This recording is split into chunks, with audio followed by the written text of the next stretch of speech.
Salut, c'est Fnark. Voilà, l'album s'intitule Aventure et dans cet album on a voulu amener une musique assez narrative qui évolue entre musique électronique, pop, synth-pop avec quelque chose d'assez épique. Pour ma part, j'ai composé essentiellement la mélodie et les paroles en compagnie de Ben, de Raph et de Bastien. Il y a aussi Jérémy qui a participé à la basse. Nos influences majeures, la pop des années 80 mais revisitée avec les sons d'aujourd'hui. On a voulu vraiment apporter une pop beaucoup plus profonde autant dans les textes et autant dans les sonorités, avoir un côté dansant, un côté planant et apporter une musique qui est autant vivante dans le studio que sur scène.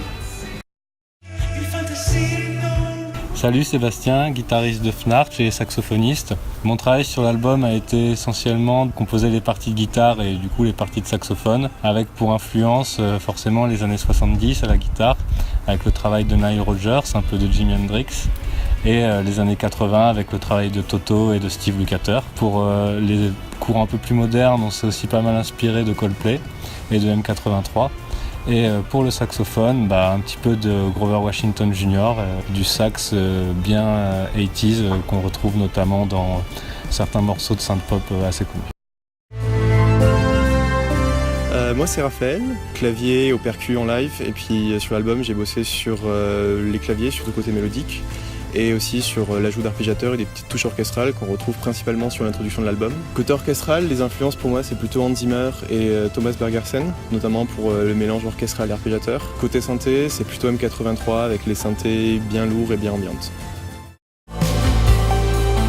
Salut, c'est Ben, je suis à la drum et aux percussions, essentiellement sur le studio. Après en live je fais un peu de percu mais surtout batterie et chœur du coup.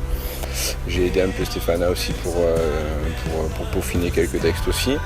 Et après au niveau influence pure batterie, pour citer juste mes contemporains, voilà, par exemple Phoenix, assez simple, carré, bien concis quoi. Sinon ouais, un peu comme mes collègues quoi, M83 ça fait partie des influences de tout le monde. Puis après des trucs un peu plus récents comme Parcells ou même l'approche de, pas forcément de la batterie pure mais de la façon dont les beats sont approchés avec les Daft Punk par exemple, ce genre de choses là.